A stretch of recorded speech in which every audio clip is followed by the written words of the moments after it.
Muy buenos días, amigos de Semillas de Esperanzas, y aquí estamos, jueves 23 de julio, 8 en punto de la mañana. Quiero empezar diciéndoles o poniendo esto sobre la mesa. Las personas recurren a un mediador cuando los conflictos personales, ya sean familiares, laborales, civiles, se estancan y no pueden resolverse mediante el diálogo. Y se busca un tercero que sea neutral e imparcial para facilitar la comunicación y encontrar acuerdos justos, ¿no? O sea, cuando se buscan acuerdos justos es que estamos buscando acuerdos que sean equitativos y equilibrados, sin la necesidad de ir a juicio, ¿no? Entonces, actualmente, pues sabemos que existe incluso una preparación formal para poder ser mediador. Y pues las personas recurren a estos mediadores ante estas situaciones donde hay conflictos personales, donde a través del diálogo no se pueden llegar a acuerdos justos y no quieren ir a juicio. La mediación actualmente es una alternativa altamente valorada porque tiene muchas cosas a favor. Es confidencial, es más rápida, es económica que un proceso legal tradicional. Y te evita el tener que ir a un juez para que imponga una sentencia. Y de hecho esto se le llama justicia alternativa. Ya habías escuchado ese término, está muy de moda, muy en boga y se ha visto que es un instrumento muy útil, ¿no? Pero, ¿y qué crees? Dios en cierta manera también nos ha ofrecido justicia alternativa. ¿Cómo es esto? Bueno,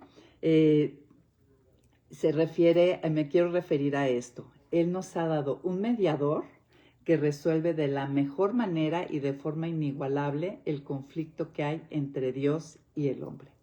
Y Él ha designado y ha puesto un nombre bajo el cielo dado a los hombres en que podemos ser salvos, tener reconciliación con Dios, y ese nombre designado es Jesucristo. Y pues de eso estaremos hablando. Estamos ya en la última sección de nuestro manual, El Glorioso Evangelio. Realmente ha sido un año maravilloso viendo a través de todo este manual y todos los pasajes bíblicos, yendo a capas profundas de lo que es el Evangelio, lo que implican estas buenas noticias.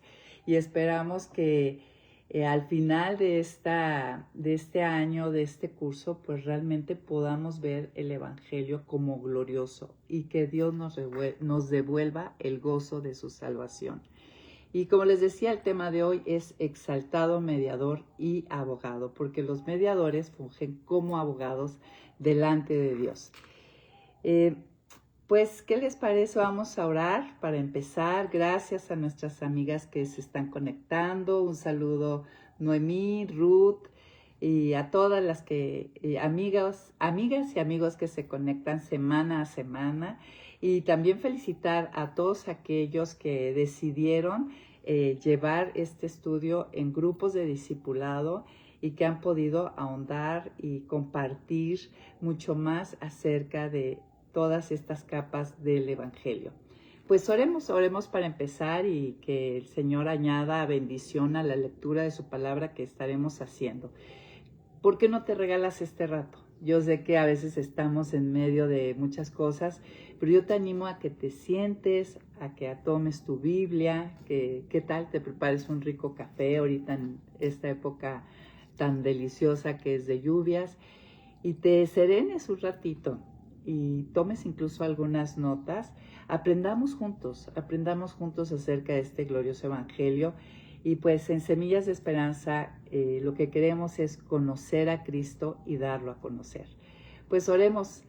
Señor, gracias, en verdad, gracias por todo lo que nos has enseñado a través de este año acerca de la obra de Jesucristo, Señor. Nos damos cuenta que teníamos un concepto tan superficial, un entendimiento tan superficial de lo que implicaba y significaba el que Cristo se encarnara, se hiciera hombre y fuera a la cruz, resucitara y ascendiera a ti de nuevo, Señor. Pero gracias porque tú has estado ensanchando nuestro corazón, nuestra mente con respecto al tema más importante que un hombre tiene que entender y el problema más importante que tiene que resolver, y es esta separación que el pecado trae de nuestro Dios. Gracias, Señor, por lo que nos has estado enseñando. Síguenos enseñando, que tu Espíritu aplique esta palabra a nuestros corazones y que nos des un corazón que responda de acuerdo a tan grande salvación. En el nombre de Jesús, amén. Pues muy bien. Entonces decía que un mediador es aquel que interviene entre dos que hay un conflicto. Y la pregunta siempre está, ¿no? ¿Existe algún conflicto entre Dios y el hombre? La gente piensa en lo general que no lo hay, pero sí lo hay. O sea, sí lo hay. O sea, la vida, el mundo lo muestra. El hombre le ha dado la espalda a Dios, lo ha negado, lo ha sustituido con dioses de su imaginación. Vive totalmente contrario, ¿no?, a lo que Dios es, a lo que Dios pide. Estamos extraviados con propósitos diferentes por los cuales fuimos creados. Sí existe un conflicto, y es lo que estuvimos viendo en el estudio pasado, el año pasado, que fue discerniendo el problema del hombre. Sí hay un conflicto, y es una mentira y es un engaño pensar que yo estoy en buenos términos con Dios cuando yo le he dado la espalda, cuando aún conociéndolo incluso yo vivo diferente a lo que Él es y lo que Él pide, y buscando propósitos diferentes por los cuales Él me llama, me rescata y me salva. Ahora, el problema, lo que hay que contestar es cuál es el conflicto. Si no lo he entendido, cuál es el conflicto y pues qué ha hecho el hombre para resolver este conflicto. Ya vimos, pues ha hecho una cantidad de filosofías, sistemas, que creen, que pensamos que resuelven ese conflicto.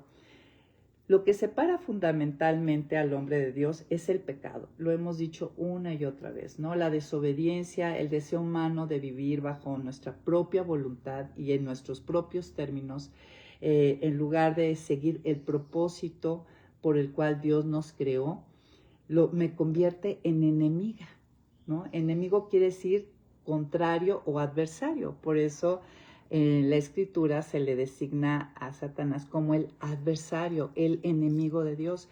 Y todo lo que es contrario a Dios es, la Biblia lo llama enemigo, y eso es lo que dice Romanos 5:10, ¿no? Que aun cuando éramos enemigos, Dios nos salvó, nos dio a Jesucristo. O sea, el estado en el que estábamos antes de vivir una reconciliación de Dios, en el estado que estamos, es delante de los ojos de Dios, es contrarios, adversarios, enemigos. En Santiago 4:4 también dice que todos los que se constituyen amigos del mundo son enemigos de Dios, ¿no? Y tú con todo, si tú estás amigado, ¿no? Estás en compadrazgo con las filosofías de este mundo que son totalmente contrarios al reino de Dios, pues la Biblia dice, la Escritura dice, Dios dice que somos enemigos. Entonces, sí hay un conflicto. Esta separación, dado que el pecado es el que nos separa, se puede entender en las dos siguientes dimensiones. Cuando yo entiendo, comprendo y puedo ver tal cual es en cuanto a su perfección moral, que Él es justo y santo, o sea, santo quiere decir sin ninguna impureza moral, totalmente diferente, apartado. Cuando yo puedo ver esto, puedo también entender que su naturaleza es incompatible con la maldad y la injusticia, ¿sí? Su misma naturaleza, su pureza moral absoluta, su perfección en todos sus atributos es incompatible con la maldad y la injusticia. Y como hemos mencionado varias veces en otros estudios, si yo no me quiero relacionar, digamos, con delincuentes, aun siendo tan imperfecta y pecadora, ¿por qué pensaría que nuestro Dios, creador, santo y justo, podría estar en comunión y en la misma mesa con la maldad y la injusticia? Tenemos naturalezas totalmente diferentes. El pecado hace que en el hombre que tengamos una naturaleza totalmente diferente a la de Dios, y esto pues hace que no pueda haber compatibilidad. El pecado también trae ruptura, y es lo que dice Isaías 59:2, o sea, más claro ni el agua. Dice, son las inequidades de ustedes las que han creado una división entre ustedes y su Dios. Son sus pecados los que le han llevado a volverles la espalda para no escucharlos. O sea, cantidad de veces la Escritura nos muestra que el pecado divide, ¿no? Las malas acciones y la rebeldía trae división, haciendo que el hombre se aleje de la común unión, ¿no?, que tiene con Dios y alejándolo del favor divino, ¿sí? El conflicto surge cuando el hombre pone sus propios deseos, pasiones y filosofías por encima de Dios, llegando a considerarse su propio Dios o constituyéndose como enemigo de Dios, contrario. Y eso es lo que leemos y creo que es uno de los textos más claros que hablan de que estamos en enemistad y contrarios a Dios, ¿sí? Y muestra, en Romanos 1 se muestra cómo hay un conflicto, ¿sí? Por eso necesitamos un mediador. Pero yo te preguntaría, ¿quién es tu mediador? ¿Quién es tu abogado delante del Padre? ¿Quién aboga a favor tuyo? ¿Quién está mediando ante estas diferencias? Mira lo que dice Romanos 1 del 18 al 25. Dice, la ira de Dios se revela desde el cielo contra toda impiedad y maldad de quienes injustamente retienen la verdad. Para ellos, lo que es de Dios se puede conocer, es evidente, pues Dios se lo reveló. Dios no se esconde, Dios es evidente a través de lo creado, ¿sí? Porque lo invisible de Dios, y aparte fue evidente a través de la encarnación de Jesucristo. No hay otro, hemos dicho, o sea, es único, únicamente Él hizo las obras que Él hizo, fue el único sin pecado y sobre todo la distinción mayor es que resucitó y ascendió. Y esto tiene historicidad, vimos en temas pasados. Porque lo invisible de Dios, es decir, su eterno poder y su naturaleza divina, se hacen claramente visibles desde la creación del mundo y pueden comprenderse por medio de las cosas hechas, de modo que no tienen excusa, pues a pesar de haber conocido a Dios, no lo glorificaron como a Dios ni le dieron gracias, sino que se envanecieron en su corazón, en sus razonamientos, y su necio corazón se llenó de oscuridad. Otras versiones dice que fue entenebrecido. Aunque afirmaban que eran sabios, se hicieron necios y cambiaron la gloria del Dios inmortal por imágenes de hombres mortales, de aves, de cuadrúpedos y reptiles.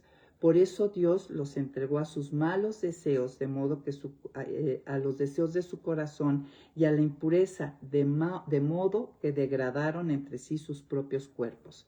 Cambiaron la verdad de Dios por la mentira y honraron y dieron culto a las criaturas antes que al Creador, el cual es bendito por los siglos. Amén. Es lo que dice Romanos, o sea, describe que hay conflicto, que somos contrarios, que el hombre está distanciado, que el pecado lo ha dividido, que su rebeldía, que su necio corazón, que su mente entenebrecida, ¿no?, lo lleva al lado contrario. Y lo más trágico es que inicia diciendo que hay hay enojo de parte de Dios. Este rechazo frontal que hace el hombre a Dios ante su revelación tan clara produce enojo a Dios. Y cómo no habría de producirle enojo. Eso es algo que estuvimos viendo en Discerniendo el Problema del Hombre. En cuanto a esta necesidad de un mediador entre Dios y el hombre, veamos que hay una necesidad. La Escritura dice que Dios es juez y un juez debe de hacer justicia. Ejercitarse como juez es hacer justicia. Y justicia entendemos que es dar a cada uno, a cada individuo lo que le corresponde. Es equilibrar la balanza. Por eso la justicia se ejemplifica con la imagen de una balanza. Me debes uno, me pagas uno. Y entonces se equilibra. Un juez tiene que ejercitarse. Y la Escritura y Dios se ha revelado como ese juez de la tierra. El hombre necesita un mediador que abogue delante de ese Dios creador y juez que está en la tierra.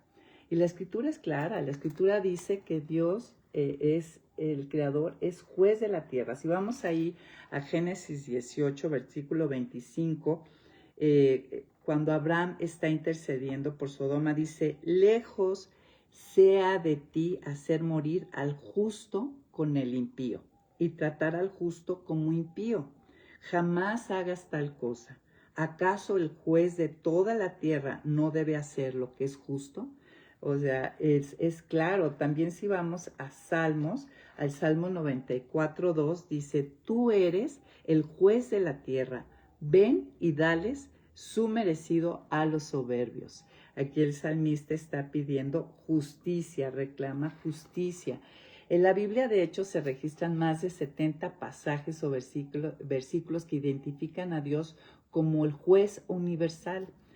Si no juzgara, si este juez no ejercitara la justicia, o sea, dar a cada quien lo que le corresponde, pues no podría ocupar su trono como el guardián de lo recto y protector de la virtud, si no ejecuta juicio sobre el pecado. O sea, él no puede tomar por inocente al culpable, lo que dice la Escritura.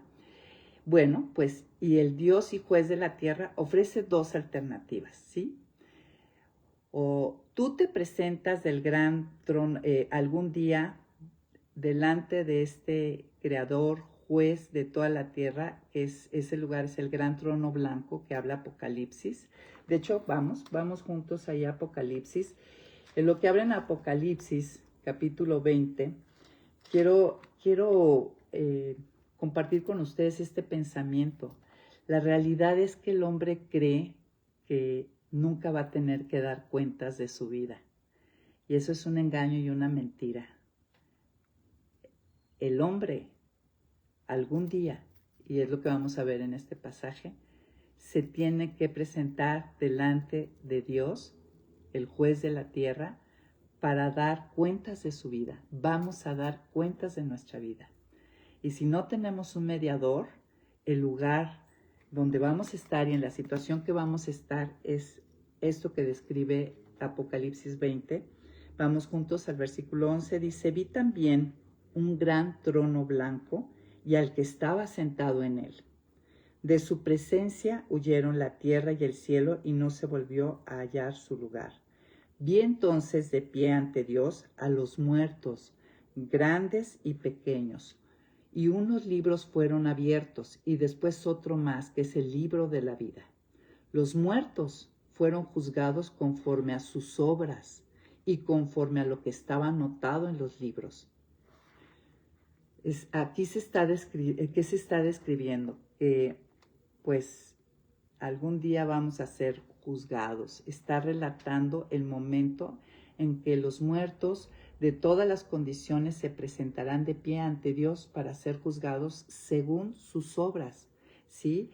Y serán juzgados según lo que está escrito en los libros. O sea, hay un registro. Dios nos da a entender que delante de Él hay un registro de cada una de las transgresiones, todas las rupturas de justicia. El juez justo es el que ha legislado, es lo que vimos en Atributos de Dios. Él es legislador, él es el que establece y pone la medida de lo que es bueno y es malo. Y un día tendremos que dar cuentas. Y aquí lo está describiendo Apocalipsis. Estaremos ahí parados. Y si no tenemos un mediador, pues vamos a tener que presentarnos. Serán abiertos los libros y seremos juzgados según las obras. ¿Y saben qué? Nadie sale librado. La Escritura y Dios dice, y nosotros lo vemos, lo vivimos, dice que no hay justo ni aun uno. No hay quien haga lo bueno. Todos hemos pecado, todos hemos transgredido sus leyes. Entonces, no hay manera de salir libres si nosotros vamos a ese gran trono blanco. Entonces, tenemos esta alternativa, ¿sí?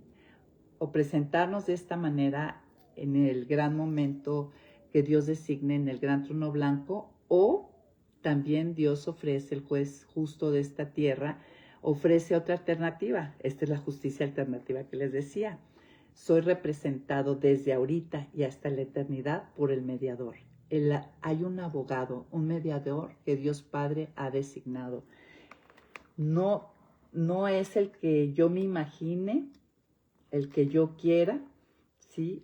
Él ya ha designado quién va a ser ese abogado, ese mediador, y Primera de Timoteo 2:5 nos lo dice. Dice, porque hay un solo Dios y un solo mediador entre Dios y los hombres, que es Jesucristo hombre. Hay un solo Dios y un solo mediador que ese Dios verdadero ha designado, y es Jesucristo hombre. Y si si estás en este camino, pues no nos vamos a presentar ante este gran trono blanco. Ya somos justificados a través de la obra de nuestro mediador y abogado. Salgo justificada, libre de culpa y condenación, y además justificada se refiere a sin pecado también, como justa, declarada como justa por la obra sustitutoria que Cristo hace tanto en la cruz como me sustituye. Él vive la vida perfecta que yo jamás podría haber vivido, que me acredita para estar en relación con Dios. Entonces, este es el asunto. Si hay un conflicto, si hay un juez, si hay un día donde habremos de dar cuentas, y hay dos opciones, ¿no? O me presento representándome a mí misma delante de Dios y ser juzgada por mis obras, o tomo el ofrecimiento tan hermoso, tan generoso y por gracia que Dios ha hecho a través del mediador que nos ha dado, Jesucristo hombre. Ahora, sería importante esclarecer qué hace un mediador, ¿no? Exactamente esta representación, esta mediación, de qué se trata. ¿Qué hace que el mediador Jesucristo sea tan indispensable en la resolución de este conflicto, de esta separación, de esta división, y tan necesario para la reconciliación de Dios y el hombre? Y además la pregunta también a contestar sería, ¿por qué él y nadie más? Porque el hombre ha levantado piensa que hay diferentes mediadores, ¿sí? Y no hay otro mediador. 1 Timoteo 2:5 ya nos lo dijo, porque hay un solo Dios y un solo mediador, solamente alguien acreditado para estar mediando delante de la presencia de Dios. Pero bueno, vamos esclareciendo qué es un mediador. Un mediador en sí, su significado es alguien que está en medio de, es alguien que logra un acuerdo. En pocas palabras, es aquel que actúa entre dos partes enemistadas para reconciliarlas, ¿no? Es un intermediario que se interpone entre las dos partes que de otra manera no tendrían un acercamiento entre sí, ¿sí? Ahora, no se requiere, a lo mejor tú piensas, yo no necesito un mediador. Pues no se requiere un mediador entre personas que están de acuerdo entre sí. Pero el hombre ha demostrado, y tu vida demuestra, que tú no estás de acuerdo con Dios. En un ejemplo muy sencillo, si Dios es verdad y Él nos llama a la verdad y yo miento, yo ya soy contraria, no estoy de acuerdo con Él, ¿sí? Vivo contrario a Él.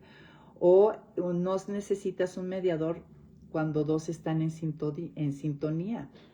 Y el hombre no está en sintonía. El hombre se rebela y niega a Dios y lo sustituye y pone los dioses de su imaginación.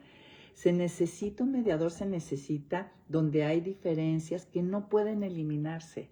Y aquí hay una diferencia enorme. La naturaleza de Dios y la naturaleza del hombre ya crea una diferencia enorme. La santidad de Dios, su pureza moral absoluta, y la pecaminosidad del hombre ya crea una diferencia enorme.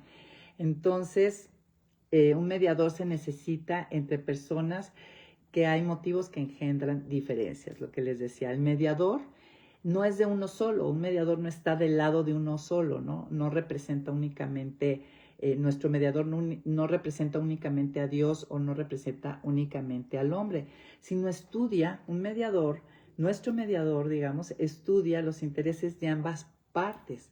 Cristo vino para salvar a los hombres y también para glorificar el nombre de su Padre. Cristo nos representa como el Hijo del Hombre. Cuando en la Escritura leemos que Cristo se refiere a sí mismo, o otros como el Hijo del Hombre, habla de que Él está en representación del hombre y representa al Padre como el Hijo de Dios, ¿no? Ahí podemos entender.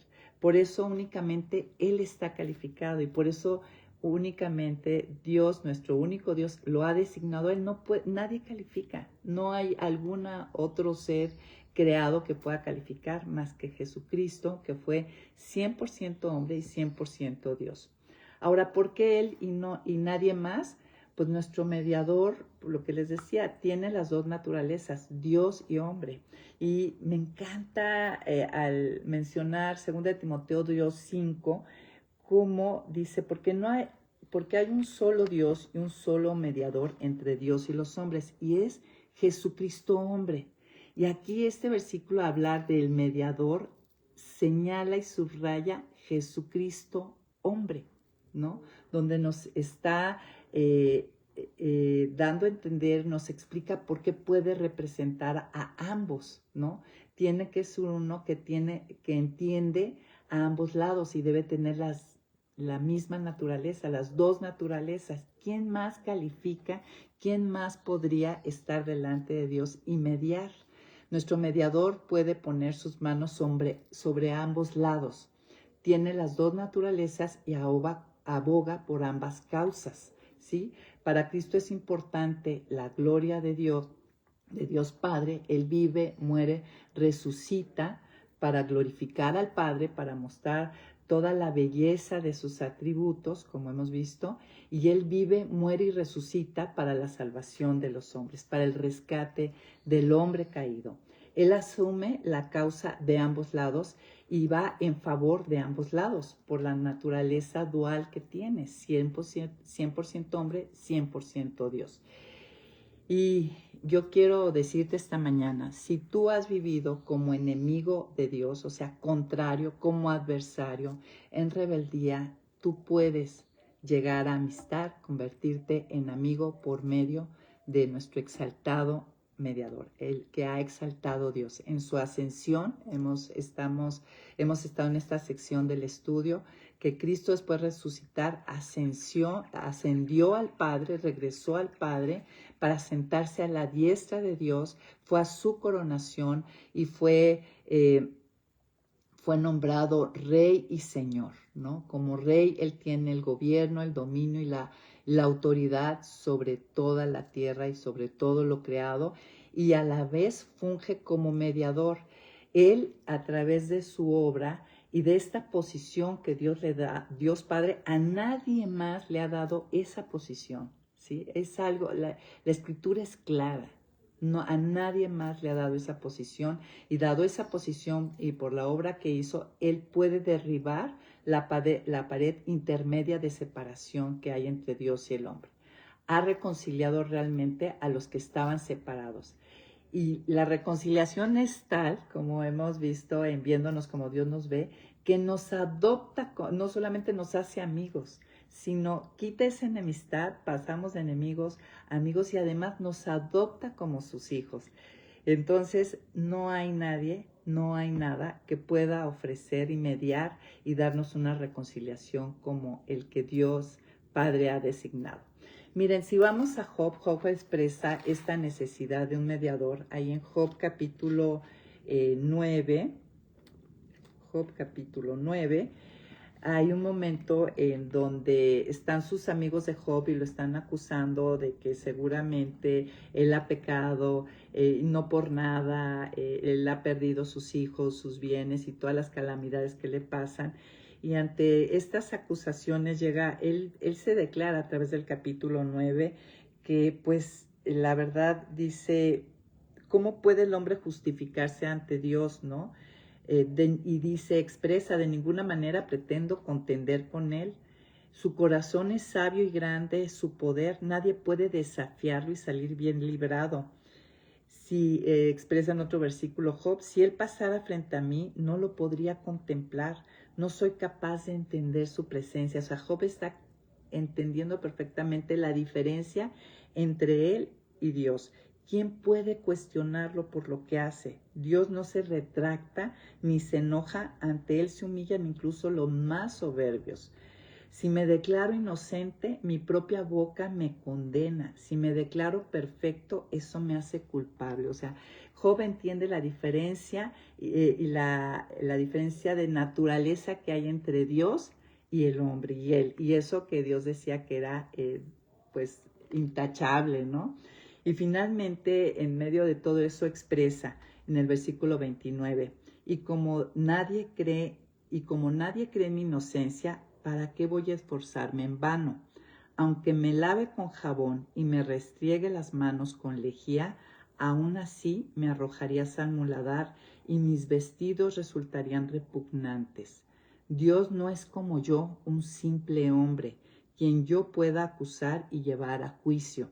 Tampoco hay un mediador entre nosotros ante el cual podamos dirimir nuestro caso. Aquí Job está expresando su necesidad del hombre, de él en este caso, de poder tener un mediador. Dada la diferencia de naturaleza, dice, necesito a alguien que me represente y no lo hay. De hecho, en 1 Samuel capítulo 2, 25, vemos cuando el pecado de los hijos de Elí, lo que expresa la escritura, dice, si el hombre peca contra el hombre, hay jueces para juzgarlo. Pero si alguien peca contra el Señor, ¿quién intercederá por él? ¿Quién puede representarlo? ¿Quién puede mediar, no? Pues bueno, este mediador, la mediación que hace Cristo, hace que la unión entre Dios y el hombre sea más cercana y más fuerte que la unión que tuvo Dios con Adán en Edén. ¿Qué te parece? Miren, antes de la caída, esta unión fue quebrada por un solo golpe, ¿no? Una sola desobediencia rompió esta unión. Pero la obra que hace Cristo como mediador, la obra que hace de salvación a través de la muerte en la cruz, de esa sustitución del recibir el castigo que yo merecía, de esa sustitución del vivir la vida perfecta que yo jamás hubiera podido vivir, que me permite estar unida a Dios Padre, esta mediación hace que ya nada pueda separarnos de su amor. En Edén fue un solo golpe, un solo pecado que trajo la ruptura. A través de esta mediación, una vez que he sido reconciliada, adoptada como hija, sigo pecando, ¿no? Aunque Dios va purificándome, llevándome a un proceso de santidad, de crecimiento, de madurez, de irme pareciendo cada vez más a su Hijo, inevitablemente sigo cayendo de vez en cuando o a veces muy seguido. Y esta unión que se hace ya no se vuelve a romper porque Él sigue mediando, porque Él ascendió y está sentado a la diestra del Padre, haciendo efectiva su obra de justicia que hizo la cruz y abogando por mí. Miren, si observamos en la Escritura, hay un hilo conductor que nos va revelando la necesidad del hombre de un mediador. Lo podemos ver, por ejemplo, después de que Dios sacó al pueblo de Egipto, Dios levanta a Moisés como ese mediador entre el pueblo y Dios. Vemos que Él es el que sube al monte Horeb, el que recibe las tablas de la ley, el que intercede ante el pueblo. El pueblo no puede, el único que acredita a Dios para que pueda estar ante su presencia es a Moisés, ¿no? Él fungió como ese mediador. Y una vez que se constituyó y empezó a andar la ley mosaica, pues sabemos que se mandó a hacer el tabernáculo que iba a representar, ahí se representa la presencia de Dios en el lugar santísimo. Y se instituyó al sumo sacerdote, que nosotros en otras lecciones vimos que el sumo sacerdote podía entrar solamente al lugar santísimo donde estaba el arca, que representaba la presencia de Dios, solamente una vez al año, nada más el día de Yom Kippur, el día del gran perdón, para hacer expiación, ¿sí? Por sus propios pecados y los del pueblo, y que pudieran tener un año más de vida, porque sabemos que la paga del pecado es muerte, o sea, separación. Al morir, morirás. Hay muerte espiritual y por lo tanto muerte física. Entonces vemos cómo Dios va mostrando desde un principio que se requiere un mediador. Antes de que se pusiera en boga la ley, pues fue Moisés al sacar al pueblo, después se designa al sumo sacerdote y ahora vemos en Hebreos, si vamos juntos a Hebreos capítulo 4, vamos juntos, Hebreos capítulo 4, y miren qué grandiosa noticia. El Evangelio son buenas noticias. Y aquí en Hebreos 4, nuestro mediador nos da una maravillosa y buena noticia. del versículo 14 al 16 dice, por tanto, y ya que en Jesús, el Hijo de Dios, tenemos un gran sumo sacerdote que traspasó los cielos, retengamos nuestra profesión de fe. Sabemos que cuando dice traspasó los cielos se refiere a la ascensión. Después de que resucitó, Él llegó hasta la misma morada de Dios, a la presencia de Dios. El sumo sacerdote del Antiguo Testamento que apuntaba a Jesucristo, este gran sumo sacerdote, estaba ante lo que representaba la presencia de Dios, ¿no? El arca de la alianza. Pero ahora este mediador, este sumo sacerdote, asciende y está directamente delante de la presencia de Dios. Y dice, porque no tenemos un sumo sacerdote que no pueda compadecerse de nuestras debilidades, sino uno que fue tentado en todo de la misma manera que nosotros, aunque sin pecado. Por tanto, acerquémonos confiadamente al trono de la gracia para alcanzar misericordia y hallar gracia para cuando necesitamos ayuda. Subrayando, o sea, este sumo sacerdote, este mediador que ahora tenemos, que no es que solamente entre una vez al año, sino que está continuamente, ya ascendió y está sentado a la derecha del Padre, fungiendo como mediador y abogado, puede compadecerse, dado su naturaleza, el Hijo del Hombre, el Dios hombre, puede compadecerse, padecer junto con nosotros de nuestras debilidades, ¿sí? Muchas veces, porque Él vivió y experimentó la naturaleza humana. Y miren, ayer platicábamos en el discipulado, muchas veces en esta tierra es difícil que alguien se padezca junto con nosotros, ¿no? Ante nuestras aflicciones. Muchas veces podemos encontrar esa incomprensión, ¿no? De, ay, no es para tanto.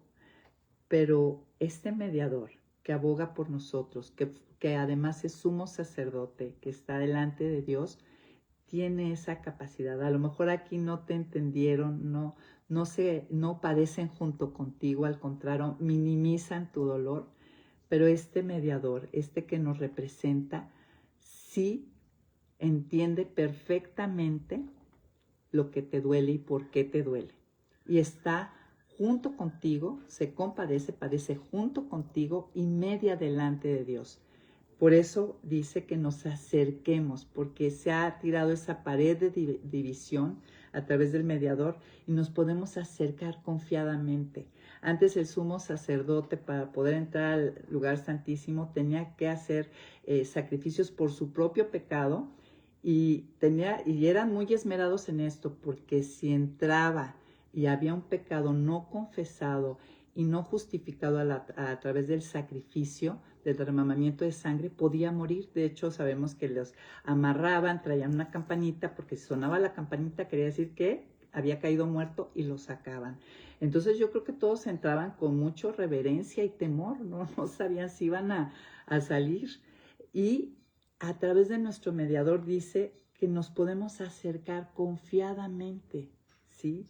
Delante del trono de la gracia, para alcanzar misericordia y hallar gracia para cuando necesitamos ayuda, ¿no? En eso que padecemos. Entonces, qué hermoso lo que hace Cristo como mediador, sentado a la diestra del Padre. Ahí actúa como nuestro abogado. Y vamos pues definiendo qué hace un abogado, ¿no? El abogado se refiere a uno que es llamado para otro a fin de alegar por su causa o caso. Se refiere a alguien que es invocado o llamado al lado de otro para ayudarlo a alegar por causa de otro ante un juez o un rey. Y Cristo ascendió y me está representando y está representando a todos los reconciliados, está representándonos y a favor nuestro. Jesucristo es el abogado de su pueblo y vive para interceder siempre delante del trono de Dios a favor nuestro. No solamente una vez al año, ese es su lugar y lo hace continuamente. En Hebreos 9, vamos a Hebreos capítulo 9, en el versículo 24 dice, porque Cristo no entró en un santuario hecho por los hombres, el cual era un mero reflejo del verdadero, sino que entró en el cielo, mismo para presentarse ahora ante Dios en favor nuestro. Ascendió para presentarse en favor nuestro delante de Dios. Intercede como aquel que está sentado a la diestra de Dios, como el Hijo del Hombre, que conoce todas mis debilidades, todas mis necesidades, y aquel que tiene toda autoridad para hablar en mi nombre, y como aquel que anula la acusación en mi contra. O sea, por eso Dios lo exaltó, porque a la vez Él, a través de la sustitución en la cruz, me justifica. O sea, estoy justificada, declarada justa para tener esa unión con el Padre y ese favor del Padre hacia mi vida. Si nosotros vamos a Primera de Juan, capítulo 2, versículo 1 y 2, es uno de los pasajes más importantes de las Escrituras con respecto a la obra de Cristo como abogado. Dice: hijitos míos, les escribo estas cosas para que no pequen. Si alguno ha pecado, tenemos un abogado ante el Padre, a Jesucristo el justo. Y Él es la propiciación por nuestros pecados, y no solamente por los nuestros, sino también por los de todo el mundo. ¿Qué está haciendo aquí Juan? Juan establece un equilibrio vital para la vida cristiana. Por un lado, nos llama a buscar la santidad para no pecar, dejando claro que la gracia no es un permiso para vivir en desobediencia. Y por otra parte, ofrece un consuelo al creyente que se entristece al caer en pecado, recordándole que no está desamparado y que siempre hay perdón si acude a Dios arrepentido. Y subrayo, arrepentido, ¿sí?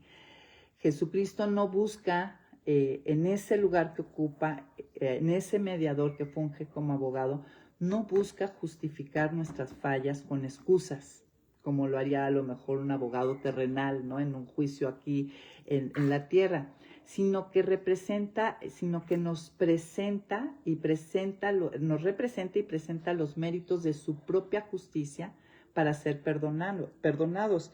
Y es lo que dice Romanos 8, 33, 35. Dice: el que no escatimó ni a su propio Hijo, sino que lo entregó por nosotros, ¿cómo no nos dará también con Él todas las cosas? ¿Quién acusará a los escogidos de Dios? Dios es el que justifica. Estamos siendo justificados ahí por medio de nuestro mediador. ¿Quién es el que condena? Cristo es el que murió, más aún el que también resucitó, el que además está a la derecha de Dios e intercede por nosotros. ¿Qué podría separarnos del amor de Cristo? Tribulación, angustia, persecución, hambre, desnudez, peligro, espada.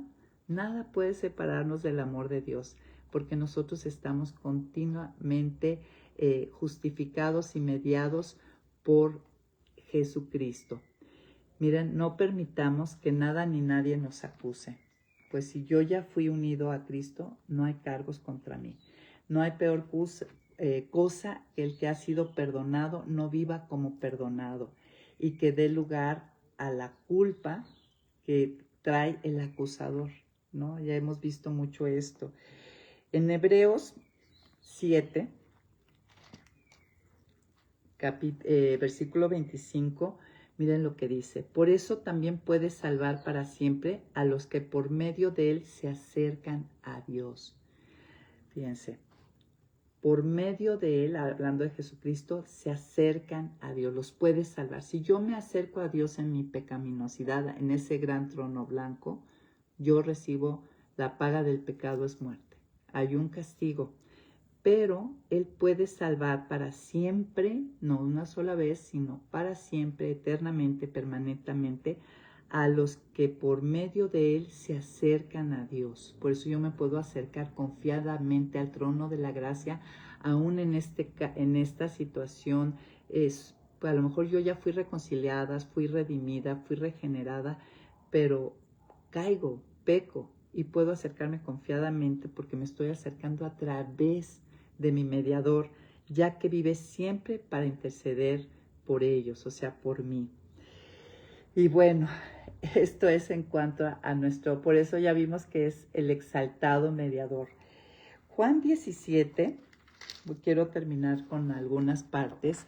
Todo el capítulo 17 de Juan es la oración, todo el capítulo es la oración, se registra ahí la oración más larga de Jesucristo ante el Padre. Nosotros podríamos pensar, bueno, ¿de qué naturaleza es su intercesión? ¿Cómo es que intercede por nosotros ante el Padre? Y aquí quería subrayar algunas partes,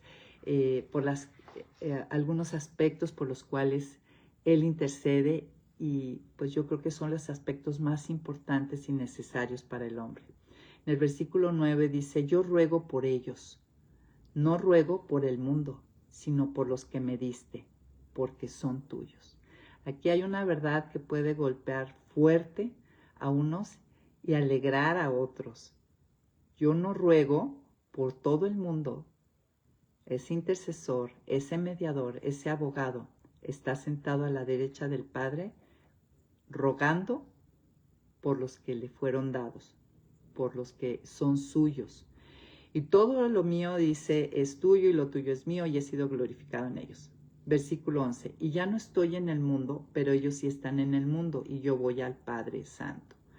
A los que me has dado, cuídalos en tu nombre para que sean uno como nosotros. Aquí Cristo está orando y pidiendo, rogando, intercediendo para nosotros, para que nos cuide, para que podamos guardar la unidad. Y sabemos que no hay cosa que entristezca más y traiga más daño que exactamente la falta de unidad, que se rompa un matrimonio, que se rompa una familia, que haya división en la iglesia, que haya división en los empleos, en los negocios, en las naciones. Es de las cosas que más acarrean dolor y tristeza y sufrimiento al hombre. Y aquí está Cristo intercediendo continuamente para que nos cuide y podamos permanecer, aún en nuestra imperfección, mantener la unidad. También el versículo dice, no ruego que los quites del mundo, sino que los protejas del mal. Estamos aquí para ser luz y sal, y no es para que nos aislemos y nos pongamos sectarios, ¿no? Sino está Cristo intercediendo para que estemos en el mundo, pero que seamos guardados, no ser protegidos del mal. También está pidiendo para que santifícalos en tu verdad. Tu palabra es verdad. Él está, fíjate qué increíble, cada que abres tu Biblia, cada que vas a la Escritura, cada que escuchas una predicación, cada que estudiamos juntos, nuestro intercesor, nuestro mediador, nuestro abogado está ahorita intercediendo para que seamos limpiados por su palabra, ¿no? Santificados, para que seamos transformados, para que vayamos a madurez, a crecimiento por medio de la verdad. Versículo 20, pero no ruego solamente por estos, o sea, refiriéndose a sus discípulos, sino también a los discípulos de ese momento, sino por los que han de creer en mí por la palabra de ellos. O sea, desde ese momento, y sigue orando por todos nosotros, los que hemos llegado a creer. Y fíjense, estaba rogando por nosotros para que todos sean uno, como tú, oh Padre, en mí y yo en ti, que también ellos sean uno en nosotros, para que el mundo crea que tú me enviaste. Hay un ruego de Dios, una intercesión de Jesucristo delante del Padre para que mantengamos la unidad. Así que estamos llamados. No te resistas, Dios te está llamando a pacificar, a ceder, a perdonar. Y si sientes eso es porque Él está intercediendo y el Espíritu Santo está haciendo esa obra. Padre, Hijo y Espíritu Santo, nuestro Dios trinitario, está en unidad y en conformidad y siguiendo un mismo objetivo, ¿sí? Dice, yo les he dado la gloria que me diste para que sean uno, así como nosotros somos uno. Yo en ellos y tú en mí, para que sean perfectos en unidad, para que el mundo crea que tú me enviaste y que los has amado a ellos como también a mí me has amado. Padre, quiero que donde yo estoy también estén conmigo aquellos que me has dado, para que vean mi gloria, lo cual me has dado porque me has amado desde antes de la fundación del mundo. Está orando para que nosotros podamos ver la gloria de Dios en este tiempo y más plenamente en lo venidero. ¿Y tú con qué te quedas hoy? ¿Tienes un mediador? ¿Te das cuenta que necesitas reconoces que necesitas un mediador, que como dice Job, ¿quién puede mediar entre Dios y los hombres? ¿Tú has puesto alguna criatura, algo creado como tu mediador? Porque hoy vimos que únicamente Jesucristo, 100% hombre y 100% Dios, está calificado y es el único que está sentado a la diestra de Dios. ¿Tienes quien interceda por ti? ¿A quién buscas para que interceda por ti? Para que abogue por ti día a día, momento a momento. La verdad ha sido expuesta. La verdad está sobre la mesa. Por favor, tomemos el camino de la verdad y entendamos quién es nuestro mediador, la necesidad del mediador y a quién debemos de dirigirnos en nuestra oración, en nuestra necesidad de aflicción. ¿Quién es el que intercede? Hay un solo Dios y un solo mediador entre Dios y los hombres, Jesucristo hombre. Y bueno, con esto cerramos. Muchas gracias, Lula, Alma, Edith y todos nuestros amigos que se conectan jueves a jueves. Nos vemos próximo jueves 8 en punto de la mañana. Te animo a que te conectes al Zoom. Ahí estaremos compartiendo con qué nos quedamos este día. Bye, bye.